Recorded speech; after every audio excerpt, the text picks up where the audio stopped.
वतन का रहने वाला, मीठे बच्चे कहने वाला। दूर वतन का रहने वाला, मीठे बच्चे कहने वाला। करुणा प्रेम दया का सागर, करुणा प्रेम दया का सागर दिल में अपने बसाता है। वो मेरा बाबा है, वो मेरा बाबा है, वो मेरा बाबा है, वो मेरा बाबा है।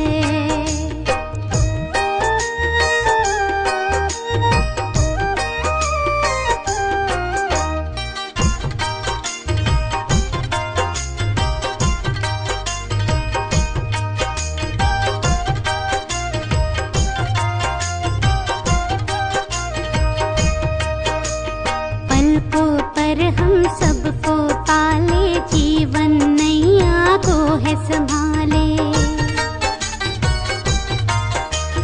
पलकों पर हम सबको पाले, जीवन नैया को है संभाले। ले पतवार हाथों में बाबा, ले पतवार हाथों में बाबा, मंजिल तक ले जाता है। वो मेरा बाबा है, वो मेरा बाबा है, वो मेरा बाबा है, वो मेरा बाबा है।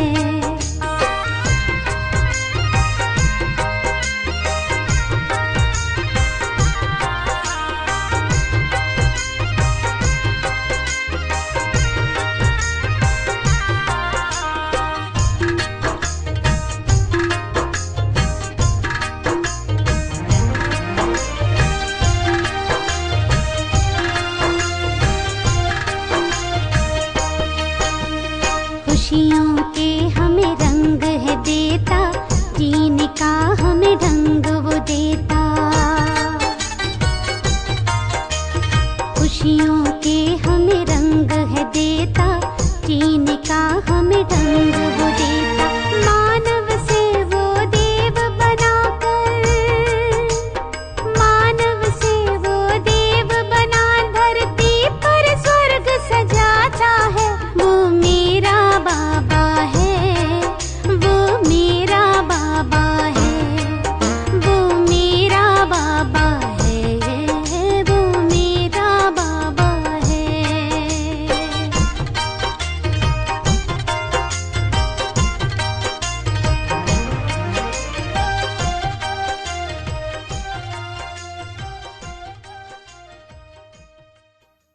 ओम शांति। ज्ञान का सागर, नॉलेजफुल, सर्व प्राप्तियों का स्रोत हमारा मीठा बाबा अपने अमूल्य महावाक्यों से हम आत्माओं को अंतर तक सींच देता है। हम आत्माएं जो स्वयं को जड़ समझने लगी थी, देह भान में आकर व्यर्थ और व्यक्त भावनाओं में उलझी हुई थी, शिव बाबा अपनी चैतन्य, शांति की, सुख की, प्रेम के किरणों से हम आत्माओं में एक नई जागृति ले आते हैं।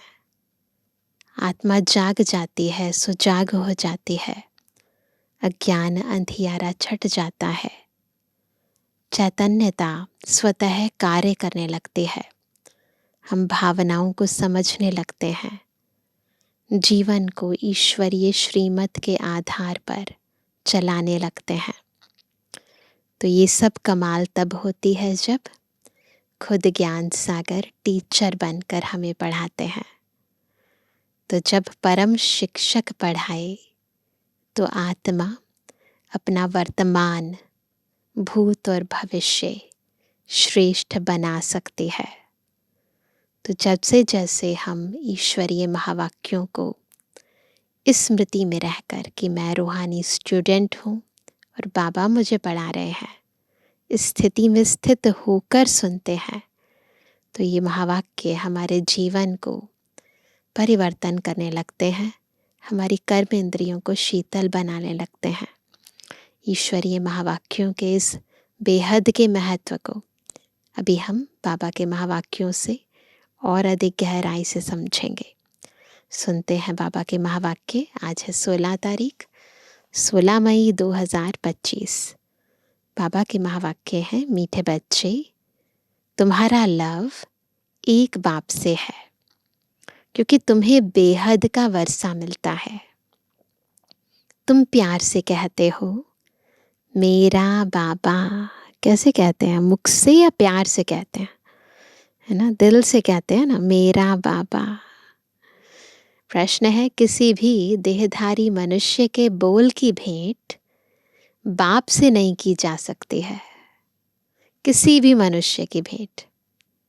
क्यों? उत्तर है, क्योंकि बाप का एक एक बोल महावाक्य है ना। चाहे कितने बड़े बड़े साधु सन्यासी गुरु रह कर गए हैं, है ना, वो भी वरदान देते थे ना, उनके भी बोल का महत्व होता था ना, परंतु बाबा से उनकी भेंट नहीं कर सकते, क्योंकि ये महावाक्य इतने पावरफुल हैं जो मनुष्य को देवता बना देते हैं, है ना। क्योंकि बाप का एक एक बोल महावाक्य है, जिन महावाक्यों को सुनने वाले महान अर्थात पुरुषोत्तम बन जाते हैं। बाप के महावाक्य गुलगुल अर्थात फूल बना देते हैं। मनुष्य के बोल महावाक्य नहीं, उनसे तो और ही नीचे गिरते आए हैं। आज का गीत है, बदल जाए दुनिया न बदलेंगे हम।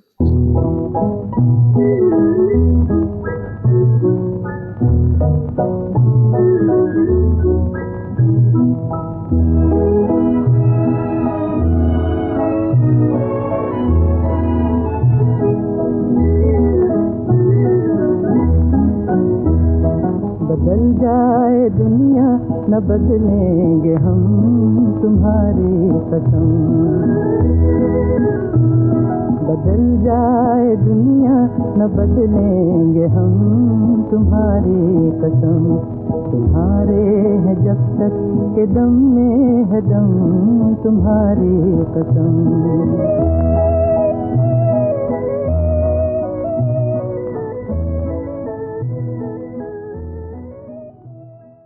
ओम शांति। गीत की पहली लाइन में कुछ अर्थ है, बाकी सारा गीत कोई काम का नहीं है। जैसे गीता में भगवानुवाच मनमना भव मध्याजी भव, यह अक्षर ठीक है, इसको कहा जाता है आटे में नमक। अब भगवान किसको कहा जाता है? यह तो बच्चे अच्छी रीति जान गए हैं। भगवान शिव बाबा को कहा जाता है। शिव बाबा आकर शिवालय रचते हैं। आते कहाँ हैं? वैश्यालय में। खुद आकर कहते हैं, हे मीठे मीठे लाडले सिकिलदे रूहानी बच्चों। सुनती तो आत्मा है ना, कितने प्यार से कहते हैं, मीठे मीठे सिकिलदे रूहानी बच्चों। जानते हो हम आत्मा अविनाशी है, यह देह विनाशी है। हम आत्मा अब अपने परम पिता परमात्मा से महावाक्य सुन रहे हैं। सोल कॉन्शियस हो जाएं, फील करें खुद बाबा हमें महावाक्य सुना रहे हैं। महावाक्य एक परम पिता परमात्मा के ही हैं, जो महान पुरुष पुरुषोत्तम बनाते हैं।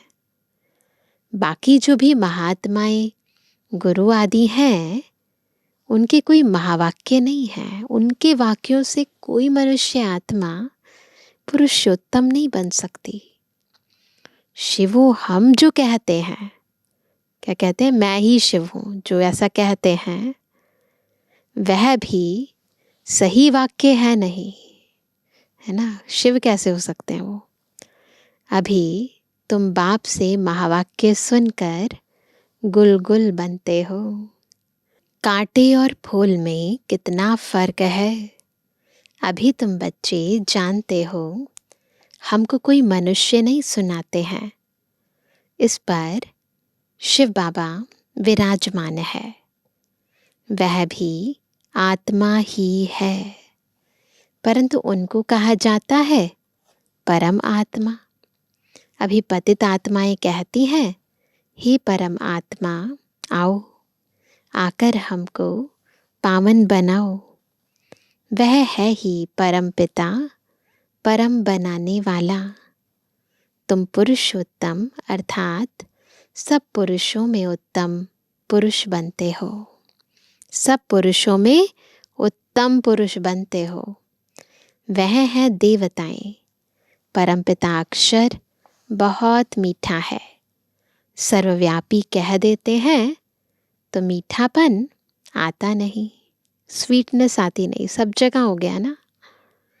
तुम्हारे में भी बहुत थोड़े हैं जो प्यार से अंदर याद करते हैं। वह स्त्री पुरुष तो एक दो को स्थूल में याद करते हैं, यह है आत्माओं को परमात्मा को याद करना बहुत प्यार से। वो स्थूल याद है, ये सूक्ष्म याद है। भक्ति मार्ग में इतना प्यार से पूजा नहीं कर सकते, वह लव नहीं रहता। जानते ही नहीं तो लव कैसे हो? ऐसा प्यार, रूहानी प्यार नहीं रहता। अभी तुम बच्चों का बहुत लव है। आत्मा कहती है मेरा बाबा। आत्माएं भाई भाई है ना, हर एक भाई कहते हैं बाबा ने हमको अपना परिचय दिया है। बाबा की भी कमाल है, हर एक बच्चे को ऐसा फील होता है जैसे बाबा खास मुझे प्यार कर रहा है। फिर बच्चे भी ऐसे ही प्यार करते हैं। तो ये है ज्ञान के सागर, प्यार के सागर की कमाल। तो बाबा कहते हैं, हर एक भाई कहते हैं बाबा ने हमको अपना परिचय दिया है, परंतु वह लव नहीं कहा जाता है। जिससे कुछ मिलता है उसमें लव रहता है। बाप में बच्चों का लव रहता है, क्योंकि बाप से वर्षा मिलता है। जितना जास्ती वर्षा उतना बच्चे का जास्ती लव रहेगा। तो बाप और बच्चे वाला जो लव होता है ना, उसमें प्राप्ति की खुशी अलग होती है। अगर बाप के पास कुछ भी प्रॉपर्टी है नहीं, दादे के पास है, तो फिर बाप में इतना लव नहीं रहेगा। दुनिया में भी ऐसे ही है ना, सब स्वार्थ के रिश्ते होते हैं। फिर दादे से लव हो जाएगा, समझेंगे इससे पैसा मिलेगा। अभी तो है बेहद का बाप। तुम बच्चे जानते हो, हमको बाप पढ़ाते हैं। यह तो बहुत ही खुशी की बात है। खुद ज्ञान का सागर पढ़ा रहा है। भगवान हमारा बाप है। जिस रचता बाप को कोई भी नहीं जानते हैं, न जानने के कारण फिर अपने को बाप कह देते हैं। नहीं जानते तभी तो कहते ना शिवो हम। जिसे बच्चे से पूछो तुम्हारा बाप कौन, आखिरीन कह देते हैं हम। अभी तुम बच्चे जानते हो उन सब बापों का बाप है ज़रूर। वो जो लौकिक बाप हैं उनका भी कोई ना कोई बाप ज़रूर है। हमको जो अभी बेहद का बाप मिला है, हाँ, उनका कोई बाप है नहीं। सब बापों का बाप है वो। यह है ऊंचते ऊंच बाप। तो बच्चों के अंदर में खुशी रहनी चाहिए। उन यात्राओं पर जाते हैं तो वहाँ इतनी खुशी नहीं रहेगी, क्योंकि प्राप्ति कुछ है नहीं। सिर्फ दर्शन करने जाते हैं, मुफ्त में कितने धक्के खाते हैं। एक तो यह टिप्पण घिसी, और दूसरा फिर पैसे की टिप्पण घिसती। दोनों, स्थूल धन से भी खर्चा होता, फिर शरीर भी घिस जाता है ना। पैसे बहुत खर्च करते, प्राप्ति कुछ नहीं। भक्ति मार्ग में अगर आमदनी होती तो भारतवासी बहुत साहूकार हो जाते। अगर भक्ति से इतना धन मिलता तो भारतवासी तो बहुत साहूकार हो जाते, है ना। लक्ष्मी की पूजा करते हैं हर साल दिवाली पर, तो लक्ष्मी तो बहुत धन बरसा देती अब तक। यह मंदिर आदि बनाने में करोड़ों रुपया खर्च करते हैं। तुम्हारा सोमनाथ का मंदिर एक नहीं था, सब राजाओं के पास मंदिर थे। तुमको कितने पैसे दिए थे? किसने? शिव बाबा ने। 5000 वर्ष पहले तुमको विश्व का मालिक बनाया था। एक बाप ही ऐसे कहते हैं, क्योंकि बाबा को ही पता है ना, और किसी को तो पता ही नहीं है। इतना सब दिया और हम आत्माओं ने सब गंवा दिया न, विकारों के वशीभूत हो गए। आज से 5000 वर्ष पहले तुमको राजयोग सिखाकर ऐसा बनाया था। अभी तुम क्या बन गए हो? बुद्धि में आना चाहिए ना। हम कितना ऊंच थे, पुनर्जन्म लेते लेते एकदम पट आकर पड़े हैं। क्या से क्या बन गए, कौड़ी मिसल बन पड़े हैं। फिर अभी हम बाबा के पास जाते हैं, जो बाबा हमको विश्व का मालिक बनाते हैं। यह एक ही यात्रा है, जबकि आत्माओं को बाप मिलते हैं तो अंदर में वह लव रहना चाहिए, है ना। पहचान लिया, जान लिया तो कितना प्यार होना चाहिए हमें बाबा से। तुम बच्चे जब यहाँ आते हो तो बुद्धि में रहना चाहिए कि हम उस बाप के पास जाते हैं जिनसे हमको फिर से विश्व की बादशाही मिलती है। वह बाप हमको शिक्षा देते हैं, बच्चे दैवी गुण धारण करो, सर्वशक्तिमान पतित पावन मुझ बाप को याद करो।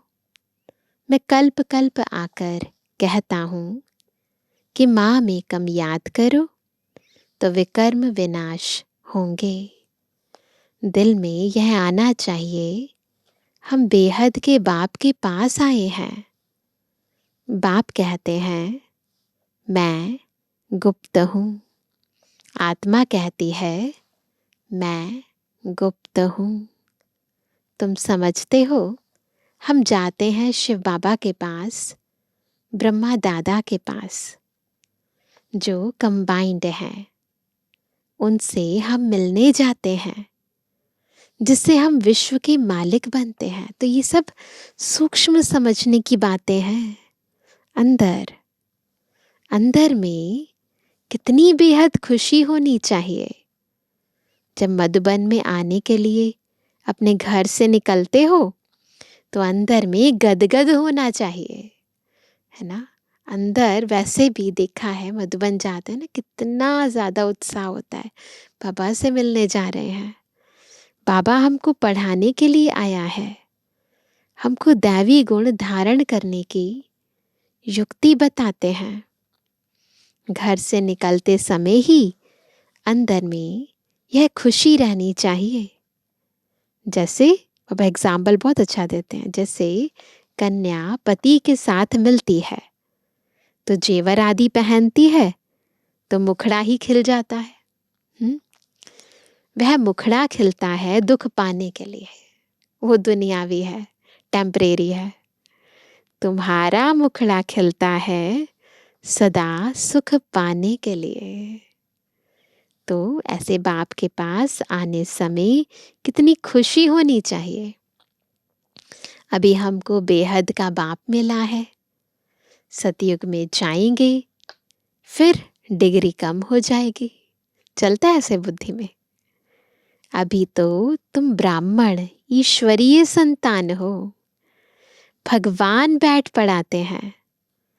वह हमारा बाप भी है, टीचर भी है, पढ़ाते हैं, फिर पावन बनाकर साथ में भी ले जाएंगे। हम आत्मा अब इस छीछी रावण राज्य से छूटते हैं।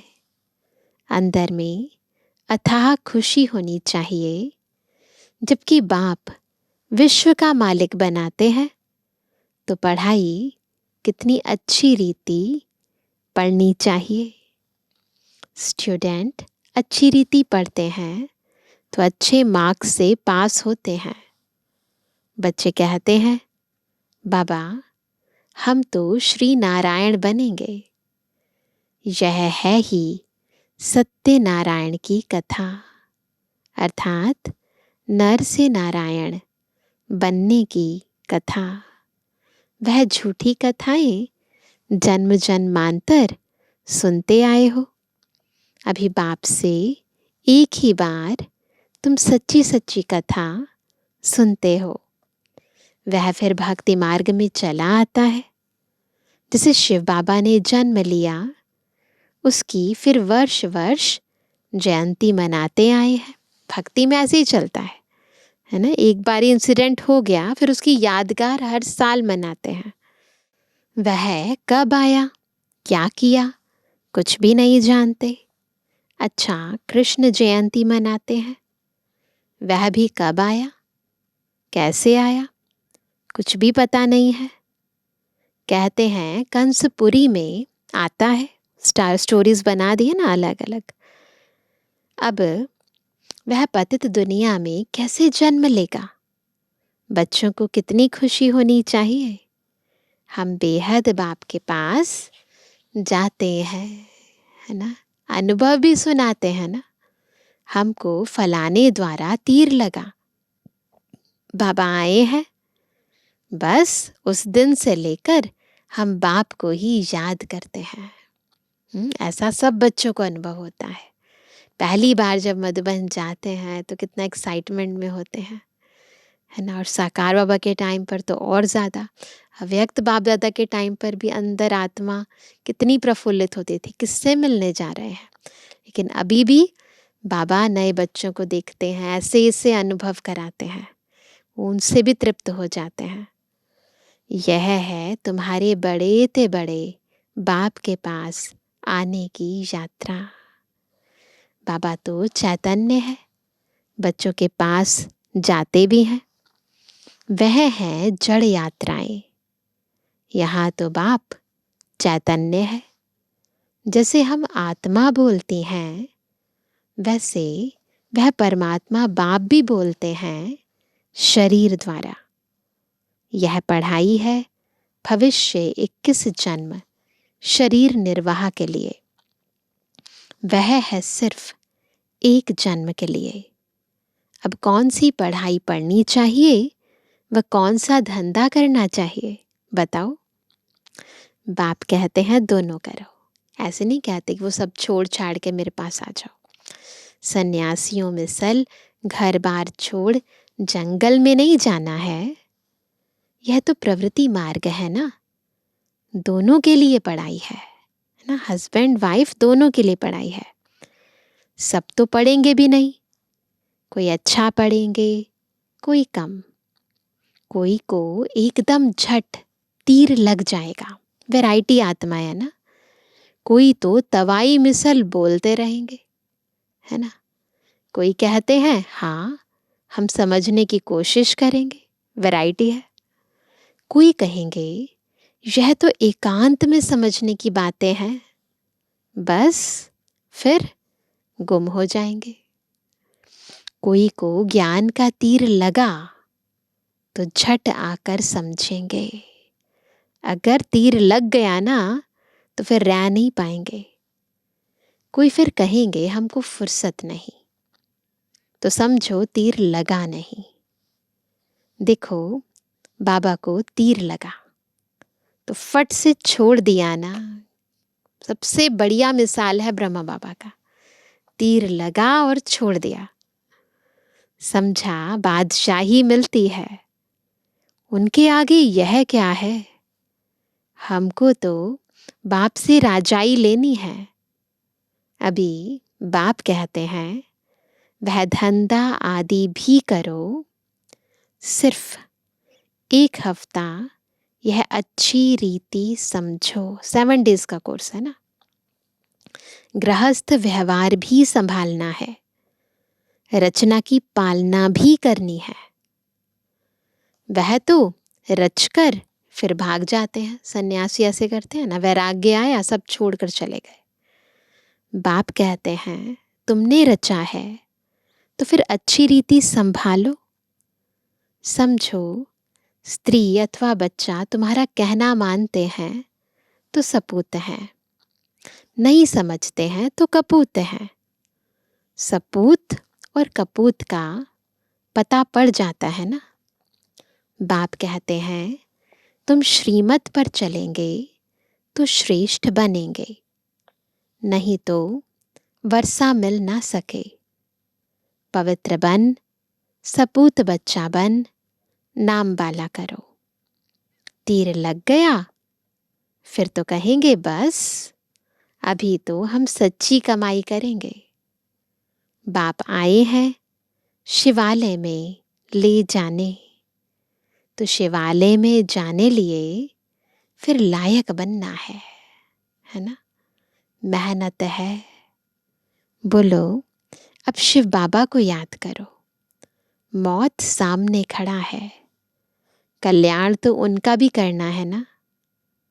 बोलो, अब याद करो तो विकर्म विनाश होंगे। अभी तो ऐसा समय आ गया है कि सबको भगवान का परिचय दे दें ना। सबको एक बारी ज़रूर ये कह दें कि कैसे बाबा को याद करके आप शक्तियाँ ले सकते हो ना, कैसे अपनी प्रारब्ध बना सकते हो। तो ज़रूर सबको ज्ञान का बीज ज़रूर डालना चाहिए सबके अंदर। तुम बच्चियों का फर्ज है पियर घर और ससुर घर का उद्धार करना। जबकि तुम्हें बुलावा होता है तो तुम्हारा फर्ज है उनका कल्याण करना। रहम दिल बनना चाहिए ना। अगर बुलाते हैं घर वाले, जाएं और उनको भी ज्ञान सुनाएं। पतित तमु प्रधान मनुष्यों को सतु प्रधान बनने का रास्ता बताना है। तुम जानते हो हर चीज नए से पुरानी जरूर होती है। नरक में सब पतित आत्माएं हैं, तब तो गंगा में स्नान कर पावन होने जाते हैं। पहले तो समझें कि हम पतित हैं, है ना, इसलिए पावन बनना है। कहते हैं पतित पावनी है, खुद को पतित तो समझे ना। बाप आत्माओं को कहते हैं मुझे याद करो तो तुम्हारे पाप नष्ट हो जाएंगे। साधु संत आदि जो भी हैं सबको यह मेरा पैगाम दो कि बाप कहते हैं मुझे याद करो ना। अभी वो समय आ गया है, सबको हम पैगाम दे भी रहे हैं और वो ले भी रहे हैं। ऐसा समय है। इस योग अग्नि से अथवा याद की यात्रा से तुम्हारी खाद निकलती जाएगी। तुम पवित्र बन मेरे पास आ जाएंगे। मैं तुम सबको साथ ले जाऊंगा। जैसे बिच्छू होता है ना, चलता जाता है, जहाँ नर्म चीज देखता है, सॉफ्ट होती है बॉडी, देखता है तो डंक मार देता है। पत्थर को डंक मार क्या करेगा? तुम भी क्या करो, तुम भी बाप का परिचय दो। देखो उनकी कौन सी रग है, देखकर, समय देखकर, परिस्थिति देखकर, उसकी रग देखकर बात करो। यह भी बाप ने समझाया है। मेरे भगत कहाँ रहते हैं? शिव के मंदिर में, कृष्ण के मंदिर में, लक्ष्मी नारायण के मंदिर में। भगत मेरी भक्ति करते रहते हैं। है तो बच्चे ना, तो उन्हें समझा सकते हैं। मेरे से राज्य लिया था, अब पूज्य से पुजारी बन गए हैं। देवताओं के भगत है ना। नंबर 1 है शिव की अव्यभिचारी भक्ति।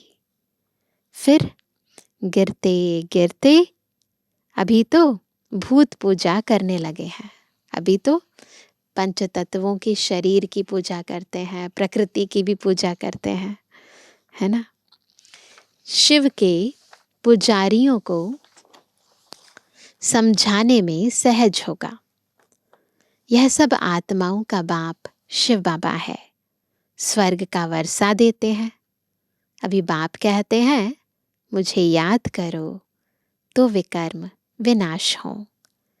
हम तुमको पैगाम देते हैं। अब बाप कहते हैं पतित पावन ज्ञान का सागर मैं हूँ, ज्ञान भी सुना रहा हूँ, पावन बनने के लिए योग भी सिखा रहा हूँ, ब्रह्मा तन से मैसेज दे रहा हूँ, मुझे याद करो। अपने 84 जन्मों को याद करो। तुमको भगत मिलेंगे मंदिरों में और फिर कुंभ के मेले में। वहाँ तुम समझा सकते हो पतित पावन गंगा है या परमात्मा। देखो साकार महावाक्य अभी हम स्पष्ट देखते हैं कैसे सिद्ध होते हैं।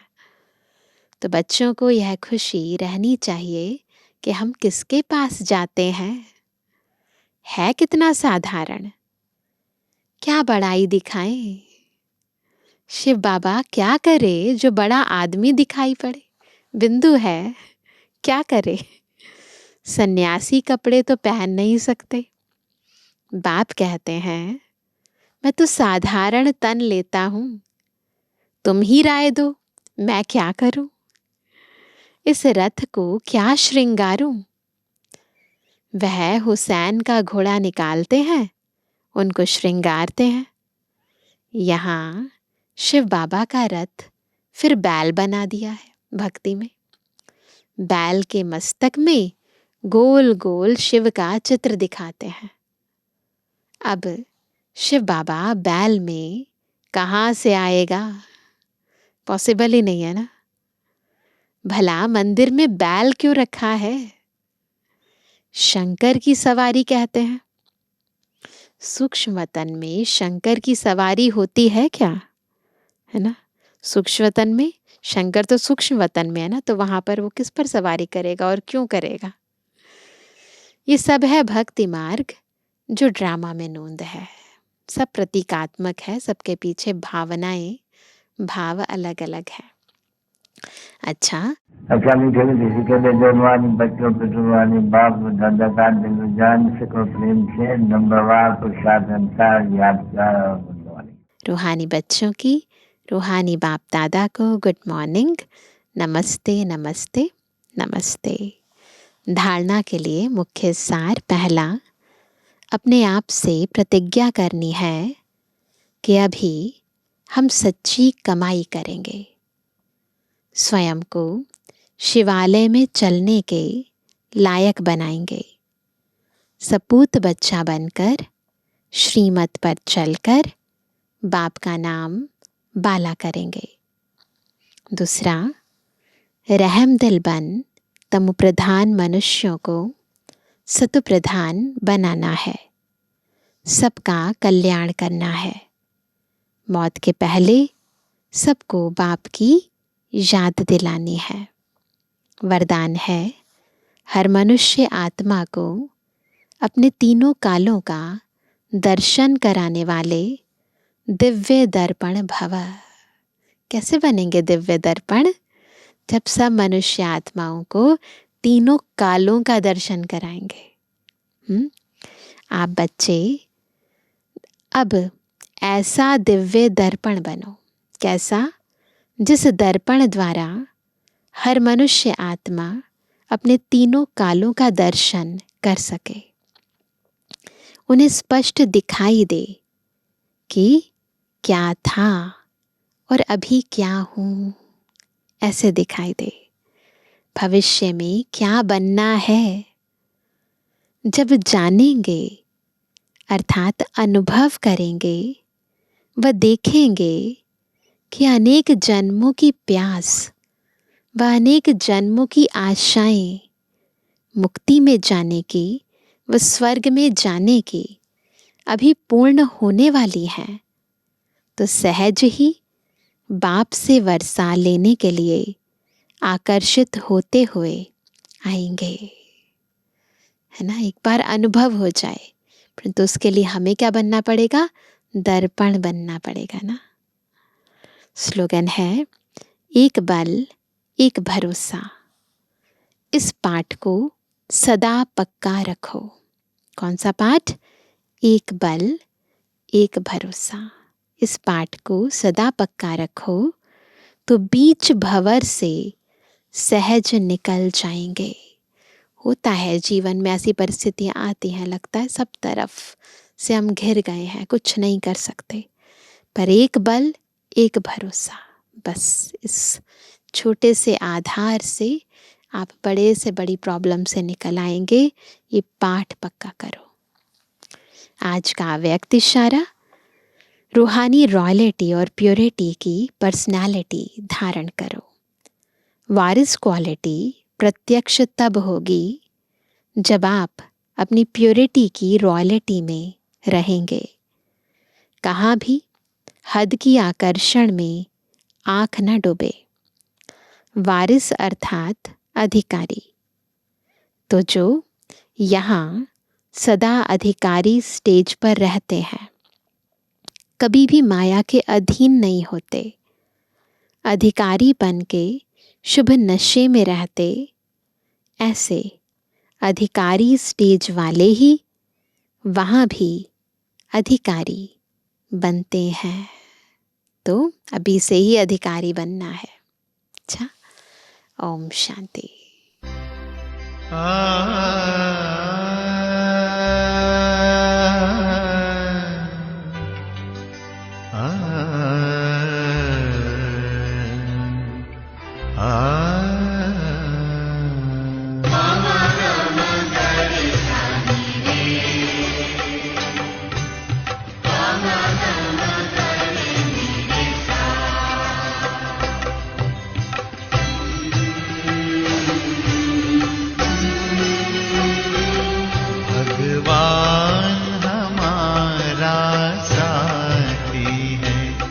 भगवान हमारा साथी है, हम उनके संग संग रहते हैं, वो अपने संग संग रहते हैं। जैसे दीपक में बाती है, भगवान हमारा साथी है।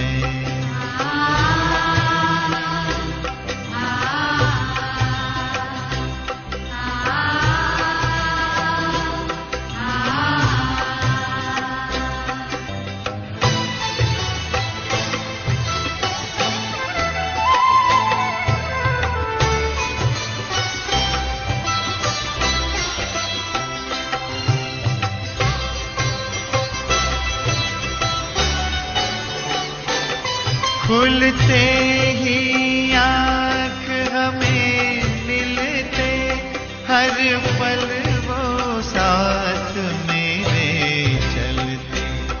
कितना वो प्यार हमें करते, उनकी पलकों में हम पलते। हम खुश नसीब उनको पाकर, हम खुश नसीब उनको पाकर, जिंदगी हमारी गाती है। भगवान हमारा साथी है।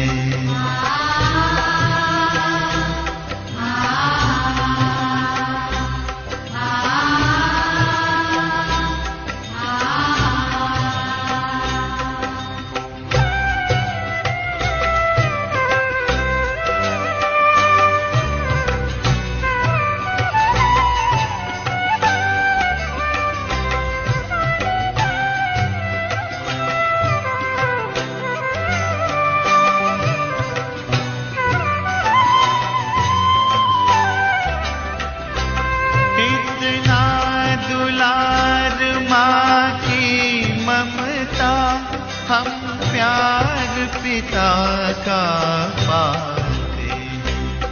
शिक्षा देते, रक्षा करते, अपना सर्वस्व लुटाते हैं। प्यारी मुरली प्रतिदिन हमको, प्यारी मुरली प्रतिदिन हमको आती प्रभु प्रेम की पाती है।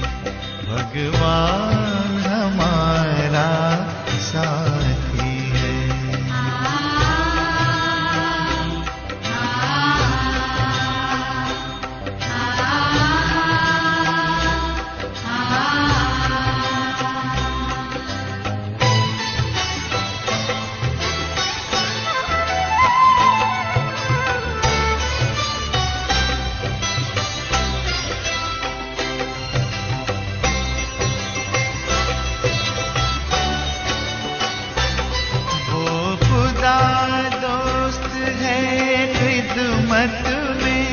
हाजिर है हजार भुजाओं से, अपनी किस्मत के क्या कहने, सिर पर है हाथ दुआओं में।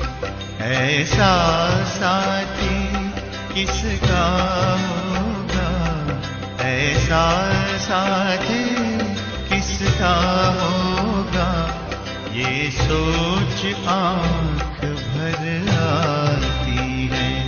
भगवान हमारा साथी है। हम उनके संग संग रहते हैं, वो अपने संग संग रहते हैं। जैसे दीपक में